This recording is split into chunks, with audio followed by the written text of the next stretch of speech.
Il était une fois une femme qui ne baignait jamais son fils dès sa naissance. Dans un village, où les mères se vantaient de laver leur nouveau-né avec une calebasse d'eau devant leur cars. Cette femme que l'on appelait Amaka refusa de prendre part à ce rythme quand son enfant vint au monde. Les gens attendirent des jours, sans la voir sortir avec l'eau comme les autres. Au lieu de cela, elle garda son bébé caché dans sa case et près de son cœur. Au début, les villageois chuchotaient. Certains disaient qu'Amaka était paresseux. D'autres affirmaient qu'elle était possédée. Les murmures devinrent des moqueries ouvertes. On affirma que son enfant devait sentir leur amour. Les femmes riaient en colportant des ragots. Elles se demandaient pourquoi elle refusait de laver son fils comme la coutume l'exigeait. Les enfants du village évitaient Saka, car leurs parents leur interdisaient de s'approcher de ce petit. Amaka ne broncha pas. Elle ne s'excusa jamais. Elle n'expliqua rien à personne sur sa décision de ne pas baigner son fils. La nuit, quand le bébé pleurait, elle le serrait contre elle. Elle lui murmurait d'endurer encore un peu. Elle lui disait qu'un jour tout le monde comprendrait. Ces paroles alimentaient les soupçons. Les gens traitèrent son enfant d'abomination.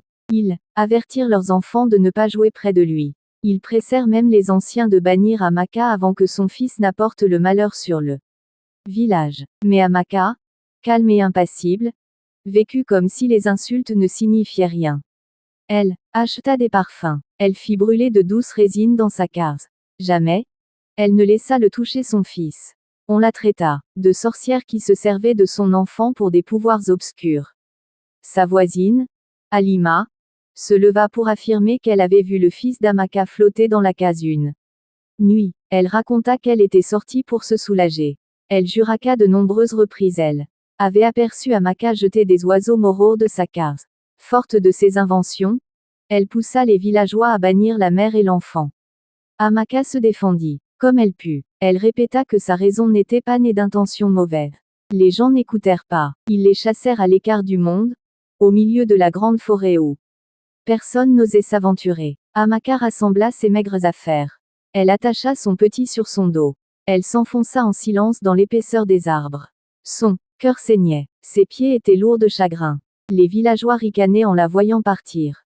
Ils l'appelaient sorcière et mère d'abomination. Halima se tenait devant, un sourire de triomphe accroché aux lèvres. Elle était impatiente de s'approprier la terre d'Amaka qu'elle convoitait depuis des années. En vérité, Halima n'avait rien vu de ce qu'elle avait prétendu. Elle s'était seulement appuyée sur le soupçon général pour chasser Amaka et récupérer sa parcelle. Tandis qu'elle jubilait, Amaka pleurait et marchait vers l'ombre. Elle bâtit une petite case dans la forêt. Elle décida d'élever seule son fils, loin de la cruauté des siens. Elle le vit grandir fort et sain. Bien qu'il n'eût jamais été baigné, sa peau luisait comme si le soleil avait embrassé. L'enfant, nommé Ifé, se révéla doté d'une force inhabituelle. Il soulevait de lourdes pierres. Sans effort, il abattait les bêtes à main nue. Il devint le protecteur de sa mère. Aucun malheur ne les atteignisse. Amaka lui défendit de mettre les pieds au village. Elle fit de la clairière leur unique foyer. Ifé promit de ne jamais désobéir. Pourtant, un matin, tandis qu'il chassait dans la forêt, un Christ trident traversa les feuillages. Il se baissa. Il se faufila entre les feuilles. Il marcha jusqu'à la lisière proche du village. Il aperçut une femme qui haranguait une jeune fille d'une grande beauté. Elle la sommait de défricher une immense portion de terre. Ifé resta en retrait. Il regarda la jeune travailler en larmes jusqu'à la nuit. Quand elle repartit, une large partie demeurait intacte. Ifé passa la nuit à tout dégager. Il avait vu ses larmes. Il sut qu'il devait aider. Sa mémoire raviva l'humiliation d'Amaka. Il se souvint du bannissement, de la faim et de l'ombre. Il travailla en silence jusqu'à l'aube. Ses mains allaient comme le vent. Son corps brillait d'une force étrange. Au lever du soleil, la parcelle avait l'air visitée par une armée. La jeune, qui s'appelait Ada, revint à l'horreur. Elle se fia. Ses yeux s'écarquillèrent devant le champ parfaitement nettoyé. Elle tomba à genoux. Son cœur se remplit de gratitude. Elle crut qu'un secours venu du ciel l'avait sauvée de la honte. La veille, elle avait prié pour qu'un miracle la délivre. Sa belle-mère, Bissi, arriva peu après. Elle lorgna la terre. Elle plissait les paupières. Un doute aigu la rongeait. Elle exigea de savoir qui avait aidé. Ada jura qu'elle n'avait reçu l'appui 2 personnes. Depuis le bord du bois, il fait observer en silence. Bissy accusa la jeune de mentir. Elle scruta le sol. Elle traqua des empreintes. Elle gronda que cette tâche était impossible pour une seule. Elle déclara qu'on se moquait d'elle. Ada tremblait. Elle répétait qu'elle avait travaillé toute la nuit. Sa voix trahissait la peur. Derrière les troncs, il fait serrer à les poings. Il brûlait de se montrer et de la défendre. L'interdit d'Amaka retentit en lui. Ne mets jamais les pieds au village. Il resta donc caché quand Bissy leva un bâton pour frapper. Il fait ce content. Ada cria à l'aide. Il s'ancra dans l'ombre. Il lutta contre le désir d'intervenir. À la nuit suivante, il revint achever les tâches impossibles. Chaque fois que Bissy accablait Ada, il fait venir dans l'obscurité. Il terminait le travail. Chaque matin, les remerciements d'Ada montaient vers la lisière. Sa voix emplissait la forêt. Elle devenait le réconfort du monde caché d'Ifé. La jeune ne le voyait jamais. Sa gratitude était une lampe dans son retrait. Ifé ne se révéla pas. L'avertissement de sa mère l'enchaînait. Le destin ne se dissimule pas éternellement. La rumeur courait au village. La terre de Bissy, défrichée à vue d'œil, alimentait jalousie et méfiance. Halima, de son côté, s'installait sur la terre d'Amaka et savourait son larcin. Dans la forêt, Amaka respirait calmement. Elle brûlait encore des parfums autour de leur case. Leur vie était pauvre mais digne. Elle ne cédait pas à l'eau. Elle protégeait le secret qu'elle portait. Elle n'ignorait pas la colère des hommes ni l'envie des femmes. Elle connaissait surtout la fragilité de son enfant. Ifé, entre chasse et service invisible, vivait avec un déchirement. D'un côté, l'obéissance à Amaka et l'ombre. De l'autre, l'appel d'un cri et la détresse d'Ada. Il choisissait la nuit. Il choisissait le silence. Il choisissait la patience. Il espérait qu'un jour la vérité se lèverait. Il attendait qu'elle balaie les rumeurs comme un vent fort. Il priait qu'elle lave l'injustice sans une seule goutte d'eau. Un après-midi, tandis qu'Ada allait chercher de l'eau au ruisseau, sa belle-mère, Bissy, la poussa dans le courant. Elle savait qu'Ada ne savait pas nager et la laissa se débattre, en espérant que l'eau la prenne. Ada cria pour qu'on l'aide. Ses mains griffèrent la berge. Le flot la tira vers le fond et son souffle se brisa. Au cœur de la forêt, Ifé entendit cet appel comme un éclair dans la nuit. Il courut, il fendit les branches, il plongea sans réfléchir. Dès que sa peau touche à l'eau, le ruisseau se vida en un souffle. Les plantes de la rive se flétrirent et la terre se craquela sous ses pieds. Sa peur fut si grande qu'il déposa Ada sur la berge et s'enfuit vers la clairière. Sa poitrine battait comme un tambour. Il franchit le seuil de la cave et tomba à genoux. Amaka le vit trembler et comprit qu'un signe ancien venait de se lever. Ifé dit que l'eau s'était retirée dès qu'il l'avait touchée et que la verdure était morte autour. Amaka leva les yeux et parla d'une voix lente. Elle se souvenait d'une femme étrange venue avant la naissance d'Ifé. Cette messagère lui avait confié qu'il portait un pouvoir qui dévoilerait la vérité du village. Elle avait ajouté que ce pouvoir s'éveillerait lorsqu'il rencontrerait celle dont les larmes de joie, et non de tristesse, arroseraient de nouveau la terre. Amaka répéta que, tant que la rencontre ne serait pas scellée, l'eau serait hostile à son enfant. Et que toute immersion l'exposerait aux forces mauvaises qui rôdaient dans les eaux.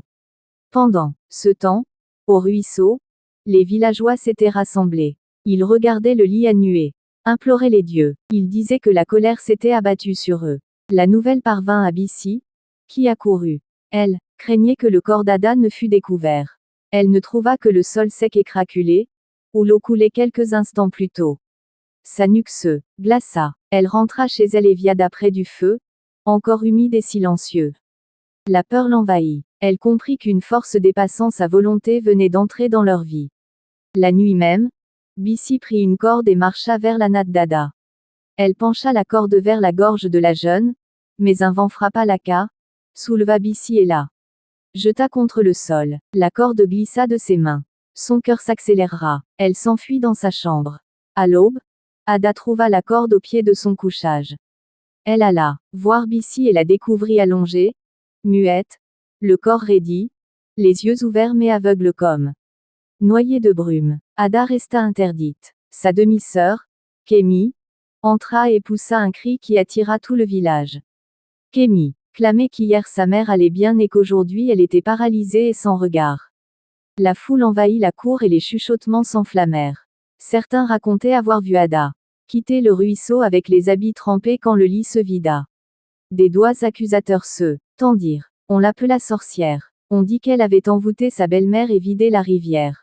Un ancien s'avança et rappela qu'elle avait, soi-disant, défriché une grande parcelle en une nuit. Il affirma qu'aucun humain ne pouvait accomplir cela. Sa voix attisa la colère. Des jeunes saisirent des bâtons et proposèrent qu'on l'emmène sur la place pour la lapider. Ada tremblait. Elle disait son innocence. Sa voix butait contre un mur de méfiance. Sur la place, des pierres s'élevèrent, mais le ciel s'assombrit comme si la nuit dévorait le jour. Un grondement roula dans les hauteurs.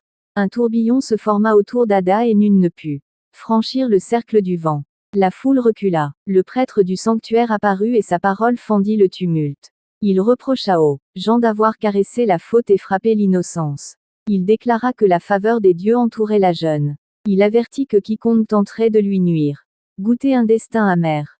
Il leva les mains et annonça que cette terre ne retrouverait sa vitalité que lorsque le cœur d'Ada connaîtrait une joie vraie. Il dit que, tant que sa blessure resterait ouverte, le ciel garderait son voile, les rivières resteraient vides et la mort rentrerait pas à pas.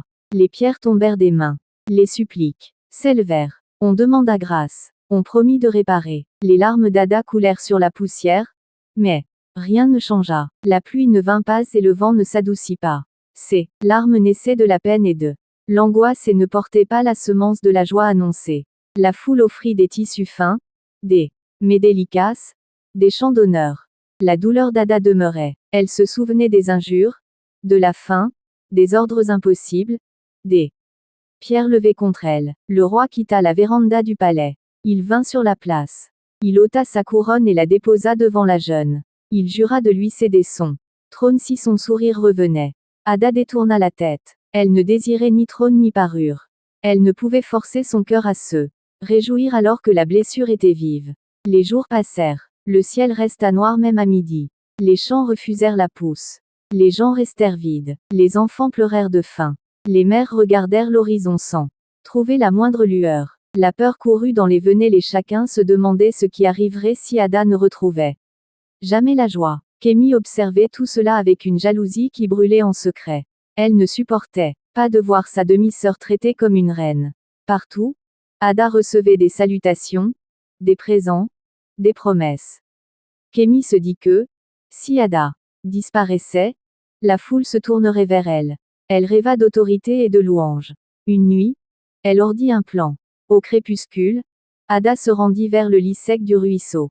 Elle s'agenouilla sur la terre craquelée et prononça, à voix basse, une action de grâce pour l'aide mystérieuse qui avait nettoyé son champ et l'avait arraché à la noyade. Ces mots s'envolèrent comme une prière pure dans l'air immobile. Kémie, cachée, les déforma dans son esprit et courut prévenir des anciens.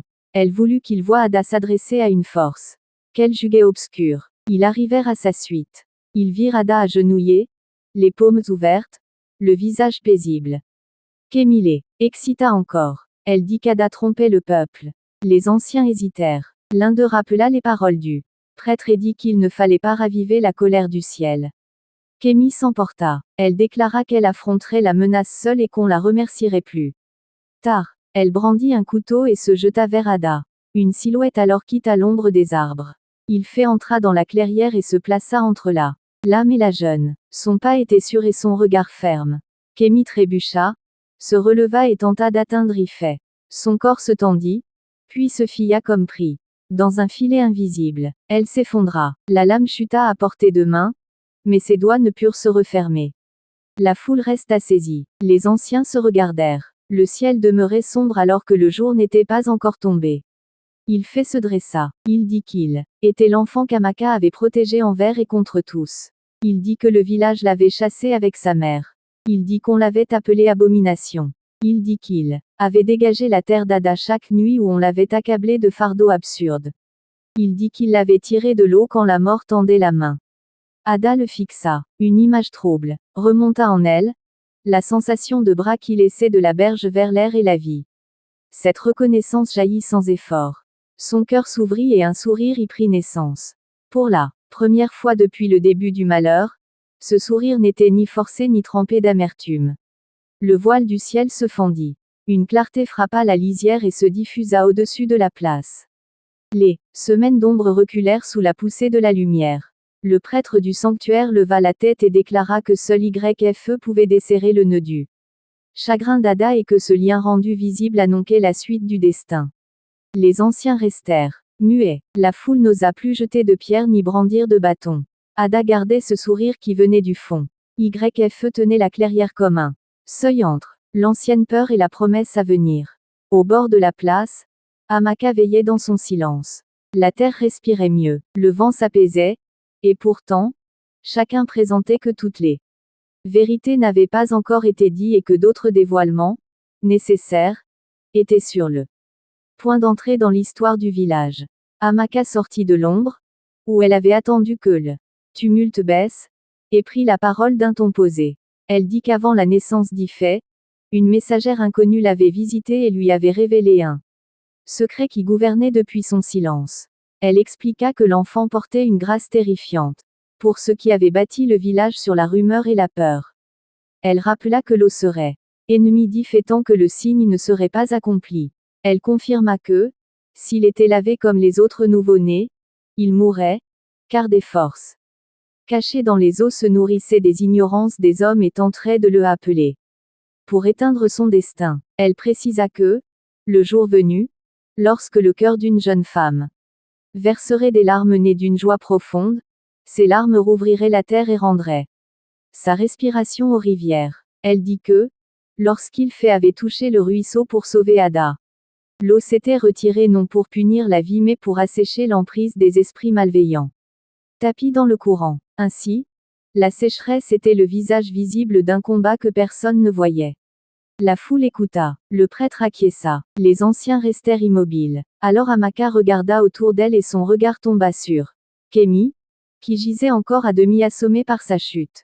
Au poignet de la jeune brillait un bracelet de perles bleues bordé d'étain, qui fit remonter en elle un souvenir aigu. Amaka demanda calmement d'où venait ce bijou. Kémi évita son œil, puis bredouilla qui l'appartenait à sa mère. Amaka serra les lèvres. Elle dit qu'elle connaissait ce travail, car il venait d'une artisan d'un amour voisin, et que la seule femme du village qui l'avait porté des années durant était Halima, la voisine qui avait crié devant tout le monde qu'elle avait vu l'impossible dans la case d'Amaka. La place vibra d'un murmure. Les anciens échangèrent des regards. Le prêtre s'avança et demanda à Kémi qui était sa mère et quel nom elle portait avant son mariage. Kémi se tourna vers la foule, sentit l'étau se refermer. Elle se débattit d'abord dans le mensonge, puis l'aveu jaillit malgré elle. Elle dit que sa mère avait été appelée Halima, qu'elle avait quitté la ruelle de la voisine d'Amaka pour épouser le père d'Ada, que les gens du quartier l'appelaient désormais Bissi. Elle ajouta qu'elle savait les rancœurs de sa mère contre Amaka et qu'elle avait souvent entendu sa mère se vanter d'obtenir la parcelle d'Amaka lorsque la foule l'aurait chassée. Alors les choses se lièrent en un fil unique devant tout le monde. La belle-mère d'Ada, qui l'avait poussée dans le ruisseau et avait tenté de l'étrangler la nuit, n'était autre que l'ancienne voisine d'Amaka, la même qui avait nourri la rumeur et poussé le village à bannir la mère et l'enfant. Amaka chancela de tristesse et de stupeur. Elle se répétait que tant d'années de douleur avaient grandi depuis une seule bouche avide et une seule envie de taire. Il fait serrer les poings et inspirer allongement. Il regarda Dada, qui gardait un sourire qui tenait comme une lampe dans l'abri. Alors le roi quitta le cercle d'ombre, où il avait observé l'assemblée. Il leva les mains pour réclamer l'attention et parla de la loi ancienne qui liait le trône aux fautes publiques. Il déclara que, lorsqu'un pouvoir bannissait un innocent et que la vérité revenait vers la place, le roi devait réparer en offrant un toit, un nom et une place au cœur de la maison royale. Aux offensés, il dit que c'était là la façon juste de rendre ce qu'on ne pouvait plus rendre dans sa forme première. Il ordonna que l'on conduise Amaka et Ifé au palais, qu'on les vêtît avec l'honneur dû, qu'on leur donna un siège aux assemblées et qu'on inscrivit leur nom dans la lignée commune d'être connus. Il ajouta que Kémi et sa mère seraient jugés pour leurs actes et qu'en attendant, elle serait tenue à l'écart, afin que la colère de la foule ne se transforme pas en justice aveugle. Le prêtre confirma la sentence en rappelant que la réparation est un pont entre les cœurs. Quand la parole seule ne suffit pas, on nomme Nakemi loin de la berge. Sa mère fut tirée de la care, où elle gisait, incapable de voir. La corde retrouvée près de la natte d'Ada fut déposée au pied de l'arbre des décisions. Des femmes, qui avaient ri au jour du bannissement, baissaient la tête. Des hommes, qui avaient porté des pierres, laissaient leurs mains vides pendre contre leurs flancs. Un silence lucide se posa sur la place. Dada regarda Amaka. Amaka ouvrit les bras et Dada s'y laissa aller. Il fait détourner les yeux, pour retenir l'orage qui traversait sa poitrine. Puis il s'avança et posa le front contre le front de sa mère. Le roi fit apporter de l'eau tirée d'un pied profond, qui n'avait pas tari. Le prêtre dit qu'il fallait attendre que la joie fende la nuit de part en part. Il répéta que rien ne sert d'ordonner à un cœur d'oublier sa peine.